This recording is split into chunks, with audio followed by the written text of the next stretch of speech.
hamba Tuhan, kami mendengarkan sebagian dari firman-Mu Tuhan. Sucikan, kuduskan Tuhan hati pikiran kami Tuhan. Bila apa yang akan disampaikan dari Engkau sendiri Tuhan dapat tertanam di hati kami dan subur untuk kami hidup di setiap hari. Terima kasih, kami serahkan semuanya di dalam nama Tuhan Yesus. Haleluya. Salam puji nama Tuhan. Terima kasih Pak saya kesempatan. Saya perkenalkan nama saya ya. Mungkin ada yang belum tahu. Belum tahu.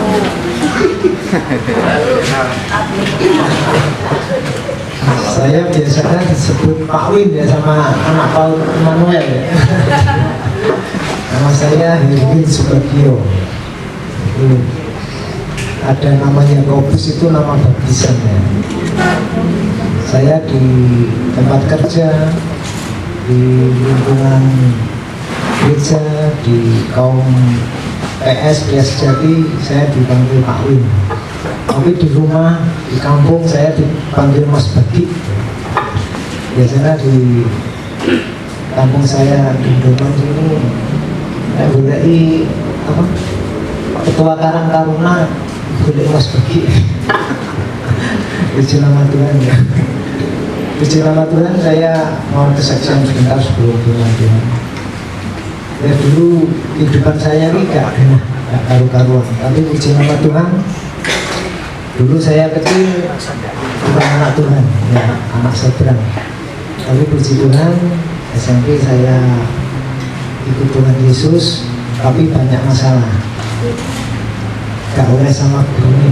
Tapi ketika saya berpindah menjadi anak Tuhan, saya dipanggil. Waktu itu di Mojokerto. Itu Mojokerto itu orang Kristennya wajib sekali. Itu Muslim semua. Ketika saya pindah agama Islam, Kristen, saya dipanggil kepala sekolah, diinterogasi di Semeru. Harapmu diri kok pindah.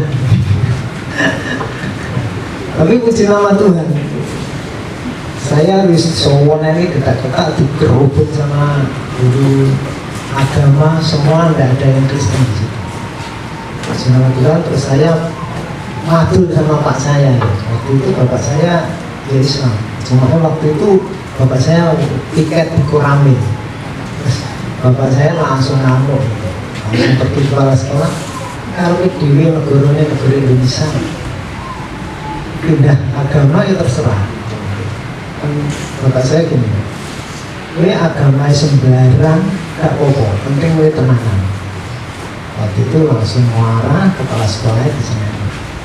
Puji nama Tuhan, saya ikut ke gereja waktu itu cinta mula-mula. Wes ikan terus ya budal, sembarang budal sawok. Tapi puji nama Tuhan, ya, ini menjadi beban saya. Dulu yang ngajak saya ke gereja itu adik saya, terus kakak saya sudah ke gereja, tapi hari ini yang ke gereja tinggal saya. Puji nama Tuhan, orangnya Tuhan itu luar biasa ya. Oke, nanti saya sambung saja. Dan kita kapan hari Pak Musa ya sama saya itu nyambung, awal IDP sama kita pelayanan lama-lama kok jauh dari Tuhan.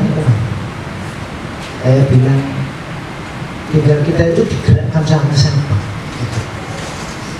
Kalau kita kasih mula-mula kayak saya gini nih, dulu saya bertobat melalui pria sejati, tapi ketika kita melayani pria sejati, wes betul selamatkan selamat, tapi caring di rumah ini. Kita tidak melayani rumah tangga, tidak melayani anak istri. Waktu kita diselamatkan Tuhan, Tuhan sudah memberikan kita pelayanan khusus, yaitu keluarga kita.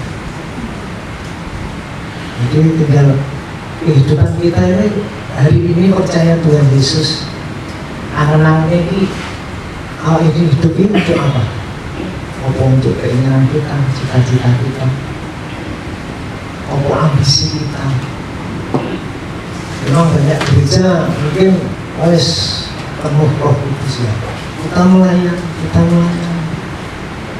Tapi tidak tahu ketika kita sudah dikuasai diri, ego, ambisi, kasih mula-mula itu hilang.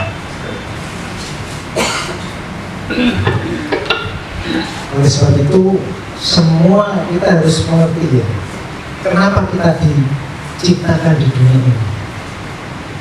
Kita diciptakan di dunia ini bukan kebetulan. Tuhan itu menciptakan kita ini karena menciptakan itu enggak. Mari kita baca Kolose 1 ayat 16.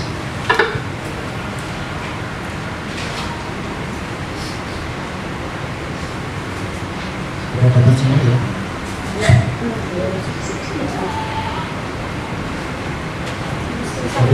Kolose 1 16. Ya.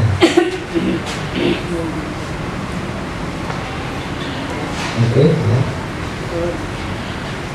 Karena di dalam Dia telah diciptakan segala sesuatu yang ada di surga dan yang ada di bumi, yang kelihatan dan yang tidak kelihatan, baik singgasana maupun kerajaan, baik pemerintahan maupun penguasa. Segala sesuatu diciptakan oleh Dia dan untuk Dia. Jadi kita harus mengerti ini. Kita diciptakan di dunia ini bukan untuk kepentingan kita. Ketika kita diciptakan lahir, ini produk lama. Ini hadiah dari iblis ya, kita memasuki dalam. Tapi ketika kita diselamatkan Tuhan, kita dijadikan berangkat. Kita diproses serupa dengan Kristus. Jadi segala sesuatu yang terjadi dalam kehidupan kita itu Tuhan punya mau. Jadi kalau kita sudah percaya Tuhan Yesus, ada apa-apa, ada masalah, ada segala sesuatu yang terjadi, yakin percaya Tuhan punya rencana yang luar biasa. Karena Tuhan kita itu setia. Kalau setia itu bohong dan beres panas dan tetang dedet, pasti Tuhan ada di situ. Tapi kita kadang merasa ya, bebannya berat, ada masalah, seolah kita itu sendiri. Pipi itu Tuhan, pipi. Tapi ketika kita senang dapat berkat, kita lupa bersyukur. Kalau kita bersyukur dalam segala hal, itu kita menikmati kasih Tuhan, pertolongan Tuhan. Jadi di keadaan yang susah, keadaan senang, kita selalu bersyukur, itu kita menikmati hadirat Tuhan, pertolongan Tuhan. Jadi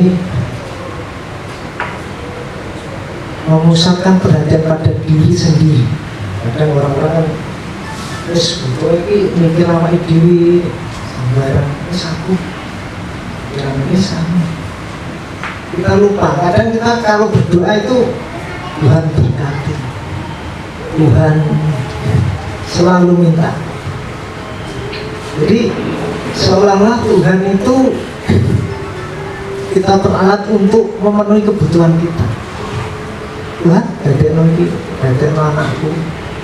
Tuhan, tolong masalahku. Tuhan, kita tidak pernah tanya, Tuhan jadilah kehendak-Mu dalam hidupku.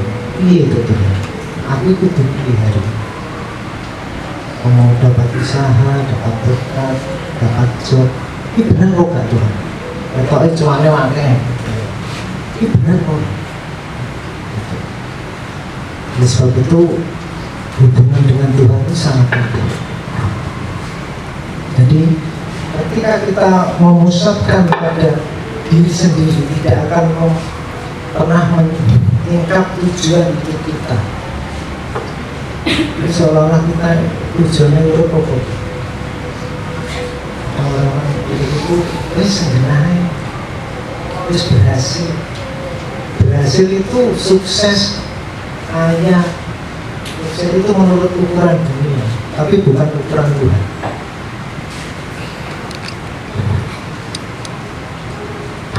itu kita mau gimana tuh?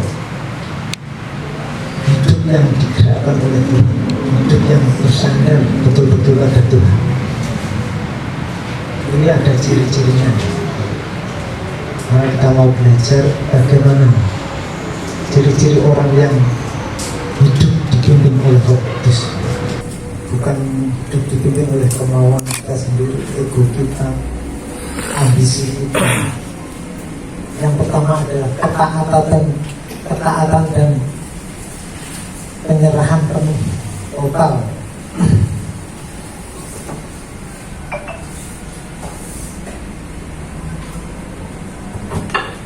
Hidup yang ciri-cirinya ketaatan atau penyerahan total, mengutamakan kehendak Tuhan. Segala kehidupan kita itu harus mengutamakan kehendak Tuhan. Jadi kepentingan diri sendiri itu nomor 2. Jadi Tuhan itu menjadi prioritas di sini. Dalam segala hal atau situasi bagaimanapun kita harus mengandalkan Tuhan. Kita baca Amsal 3:5-6.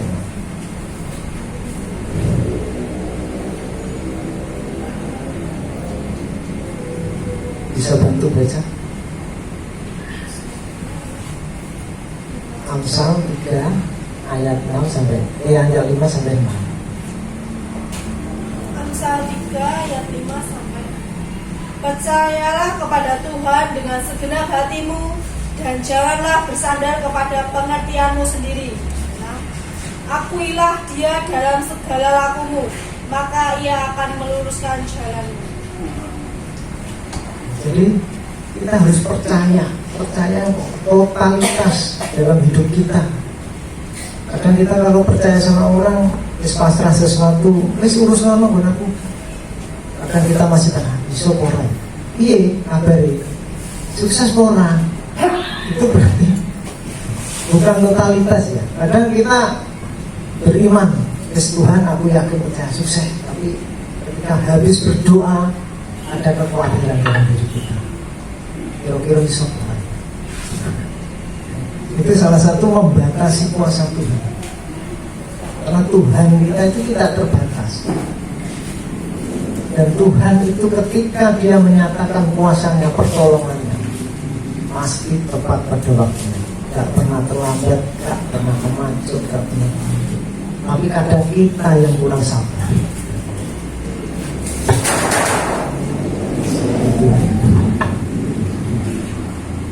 Ini saya mau kesaksian ya, waktu saya kerja di Krian, waktu itu Krismon ya. Saya dulu kerja di label.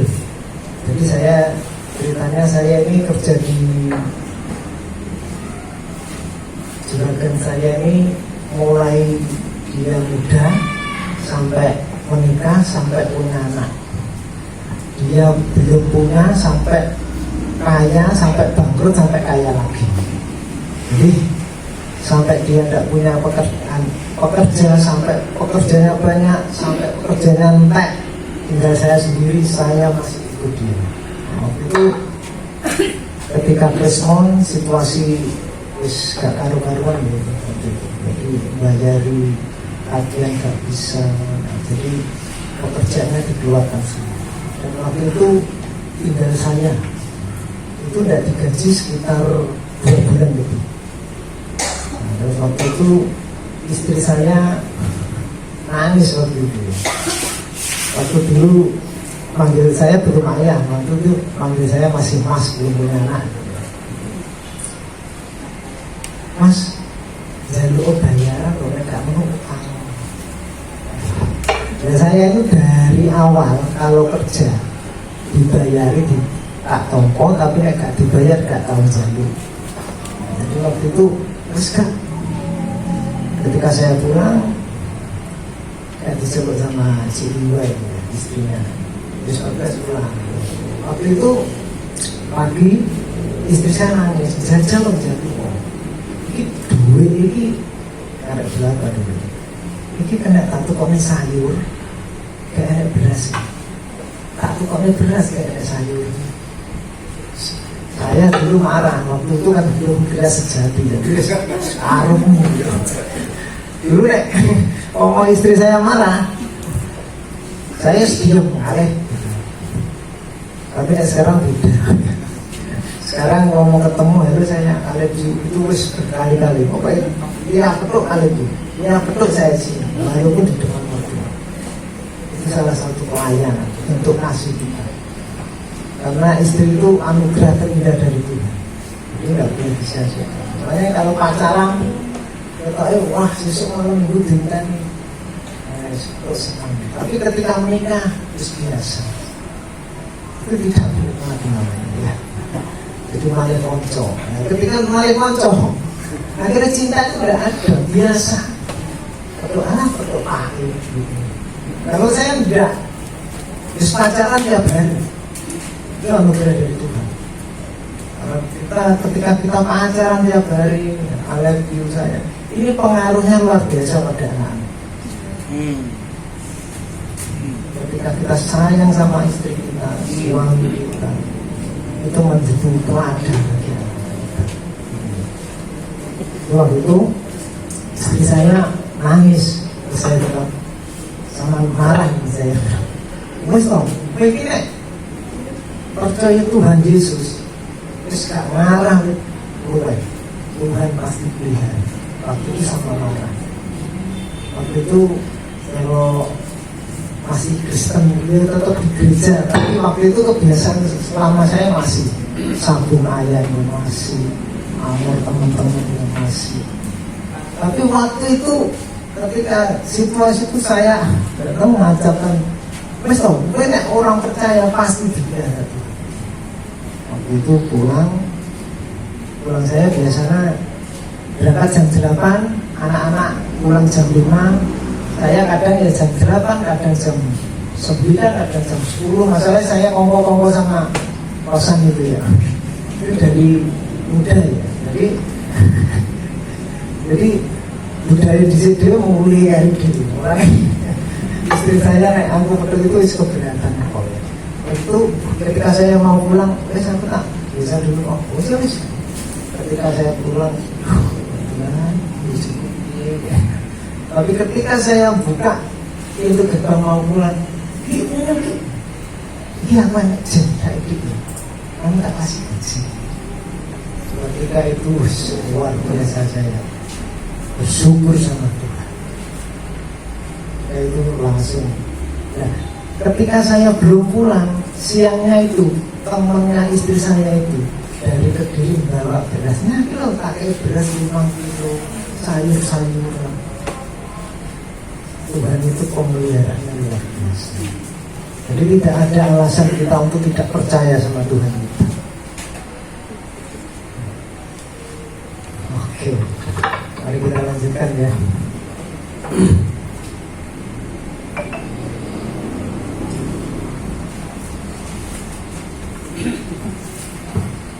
Yang kedua adalah tanda-tanda orang yang digerakkan oleh Tuhan itu adalah mempunyai kasih.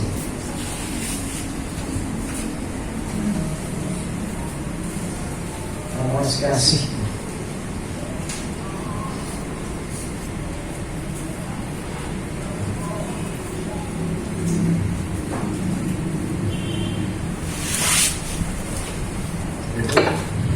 Hidup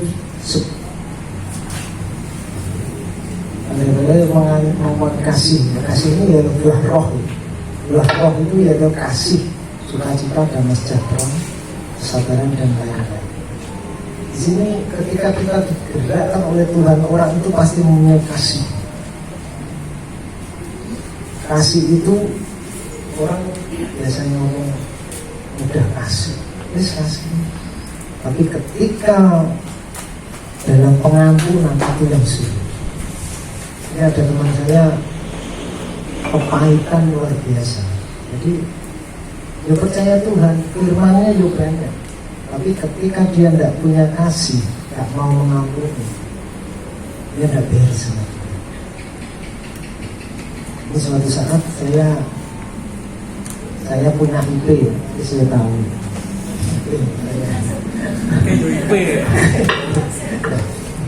Ini saya paling benci sama orang. Dulu hubungan sama kakaknya di sini waktu gak setuju, tapi kebiasaan saya orang Bosomo karena sikatan. Makanya saya bilang, ini kok bu, gak sama sampai bilangnya kopi bocah ini. Saya lingkungan saya itu komunas satu. Bapak saya militer, kalau urusan sama orang dia tetap kekerasan. Itu dulu saya buang kan, terus sopo sama. Tapi hari ini waktu itu bilang gitu, jujur ya. Tapi sampai mereka saya gak tahu ngomong, foto itu mesok dah. Tapi ketika saya masuk dalam pria sejati, saya bisa mengampuni bapak saya bisa mengampuni. Tapi yang ini agak sulit. Waktu itu beres kabeh. Ketika beres itu ada satu Tuhan juga terima. Ketika saya pulang dari Sarangan, saya disetir sama Kobrang itu ngejar saya. Kobrang itu saya di depan, terus sampai itu Musa itu datang. Waktu itu benar. Kayak harus ngomong kasih terus terima Tuhan. Tapi Tuhan ngomong, ya Tuhan, ada sesuatu di gerakan itu. Ngomong minta maaf. Ya ampun, tapi Tuhan dalam perjalanan turun ke Ausan itu Tuhan luar biasa. Akhirnya aku bilang, aku bilang sama, nah, ya sepurane sama. Nah, akhirnya aku kemudian menjawab, tapi hari ini aku minta maaf, terserah awakmu ngomong. Mungkin mas, ketika waktu itu hati udah sejahtera. Jadi kalau kita ada pemberesan sama Tuhan, kan kita kalau Kristen ada gesekan sama sekali kita memberkati, tidak bisa. Kalau kita mau memberkati, kan Tuhan bilang, pergilah jadikan semua bangsa. Semua itu omong dari barang, omong suci, semua. Jadi kita harus ketika diperintah Tuhan, ya siap laksanakan. Di pria sejati ya gitu, uang yang ngumpulnya orang-orang. Kayak berkumpulkan bisa. Ketuaan ini tidak cocok, ketuaan ini tidak cocok. Itu saya kumpulkan semua. Akhirnya saya kumpulkan di pasar burung situ, kumpulnya. Jadi soal ini, ini melak aku, ini melak. Bro, ini sangat kreatif. Ya sejati jaripan ini senggarai anaknya. Nanti aku berkata, ketika kamu ada gesekan, ada sembarang alir yang gak jenak, itu tanggung jawab berada. Ojo nyalahin kancang merah.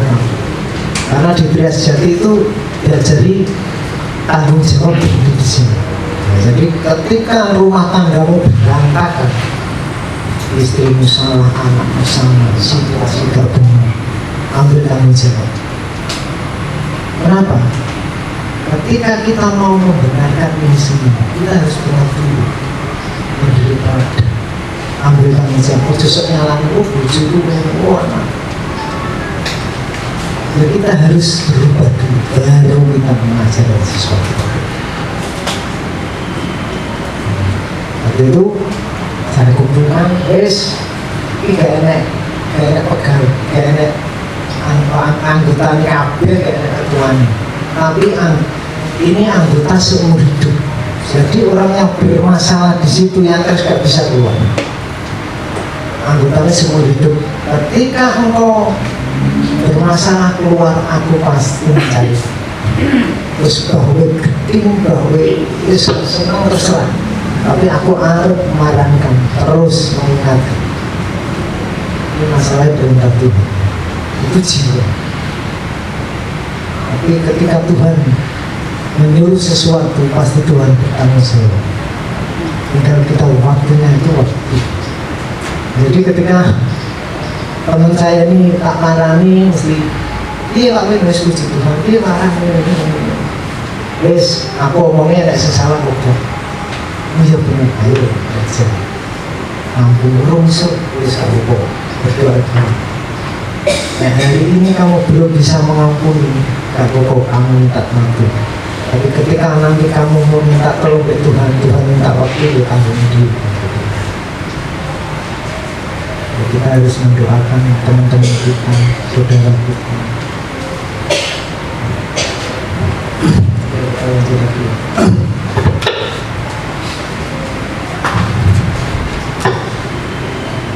Jadi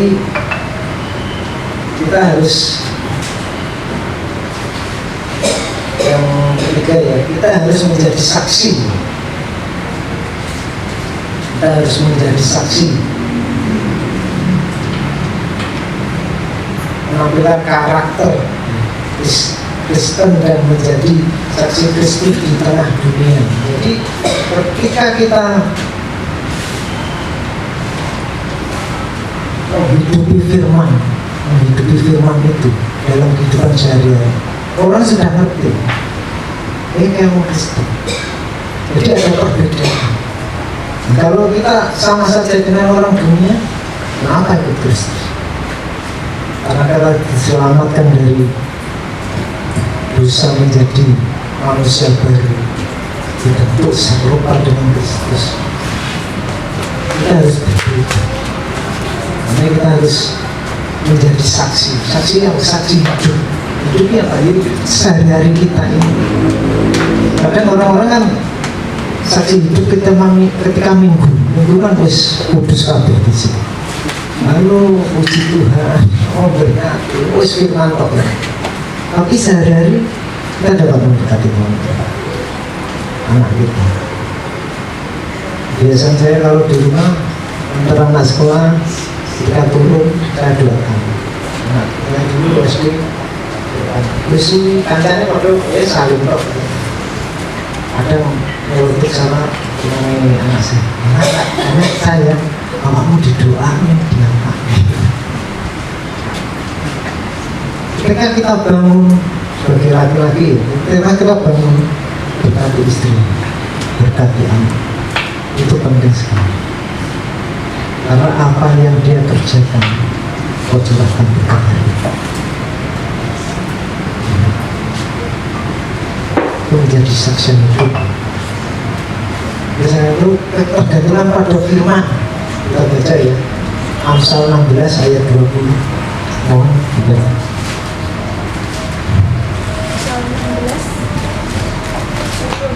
Iya, Amsal 16 ayat 20.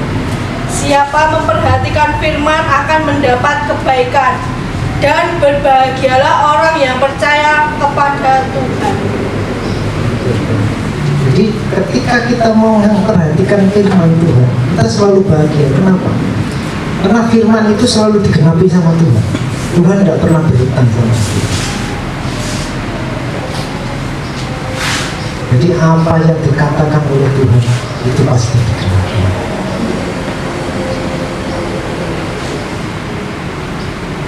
Jadi itu kita di dalam keluarga saya biasanya tiap hari itu baca Alkitab. Saya, istri saya, anak saya, Maria yang kadang di sana ya baca Alkitab. Baca Alkitab ya sekedar kita baca. Nanti pertanyaannya sama kayak biasa. Kamu dapat apa dari itu? Yang penting kita saling ngomong. Satu hari, 2 hari, seminggu kita koreksi. Kita ngomong, Kak, di ayat ini kurang apa dalam ini. Masalahnya yang tahu diri kita itu keluarga, bukan orang-orang. Kebiasaan sehari-hari tentang marah, nesu, sembarang, tingkah laku kita itu diukur dari sehari-hari kehidupan kita. Jadi waktu itu ketika kita tanya, oh ya, saya yang anak saya, Kak, hari ini kurang sabar, kurang bersyukur, kurang tekun. Kita saling mendoakan masalah. Yakin dan percayalah ketika rumah tangga kita dikuatkan, gereja dikuatkan, bangsa dan negara. Kadang kita mikirnya yang waduh pelayanan, wes kita puji, tapi jiwa yang dekat kita perlu dilayani. Kadang ini yang title ya, kita harus biasa betul seperti ini. Tapi ini harus rutin.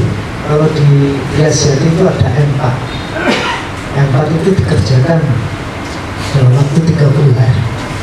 Jadi empat itu menerima firman, merenungkan, melakukan dan membagikan. Itu diajarkan tiap hari pertemuan sehari. Hari pertama mengasihi, kamu belajar kasih, kasih bujuk, kasih temanmu, musuhmu.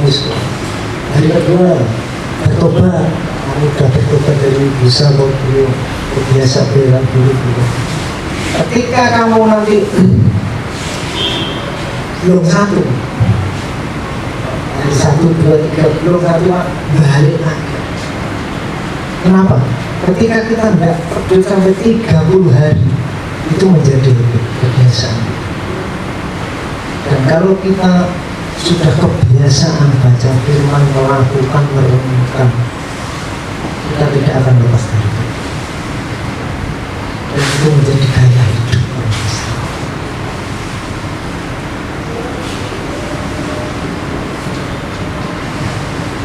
Yang kelima, percaya pada penyerahan Tuhan, ya, penyertaan Tuhan. Kita baca Yesaya 41 ayat 10.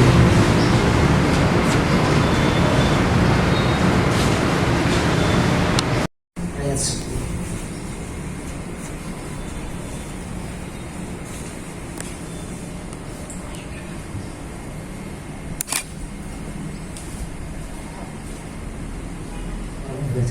Yesaya 41 ayat 10. Janganlah takut, sebab aku menyertai engkau. Janganlah bimbang, sebab aku ini Allahmu. Aku akan meneguhkan, bahkan akan menolong engkau. Aku akan memegang engkau dengan tangan kananku yang membawa kemenangan. Jadi Tuhan kita itu selalu ada, tidak pernah meninggalkan kita. Kadang kita yang meninggalkan Tuhan, tapi Tuhan berusaha menangkap kita lagi.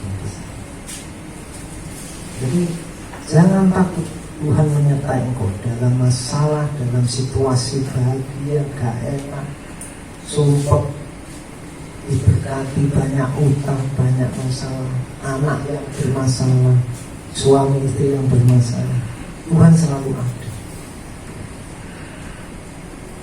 Tapi ketika kita percaya, Tuhan pasti tolong kita. Ini saya tutup dengan kesaksian ya. Waktu itu makanya kita harus peka ya sama Tuhan ya. Kita baca Alkitab, kita renungkan, berbangun hubungan. Jadi kalau Tuhan ngomong sesuatu, Tuhan pasti kita dapat menangkap. Waktu itu ada KKR di Kaliabu. Tidak tahu saya ikut sana, orang sana kudu nangis, ya Tuhan, ampun. Terus nangis, tapi Tuhan nggak ngomong sekali. Tapi ada sesuatu, Tuhan ada mau dalam hidup saya. Saya berdoa, tolong Tuhan, itu rasa.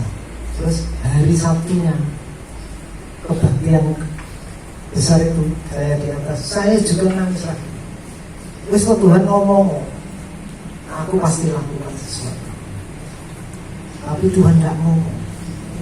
Itu saya Kamis mau kaum pria.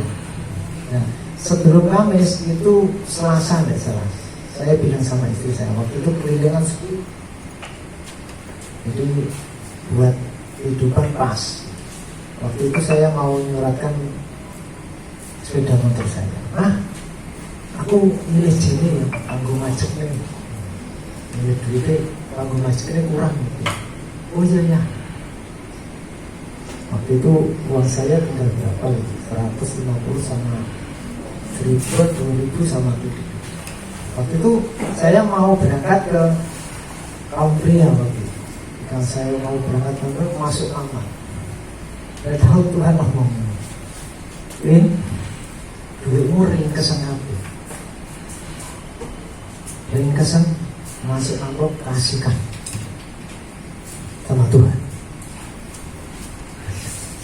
Oke siap Tuhan, padahal saya besok mau macet ini.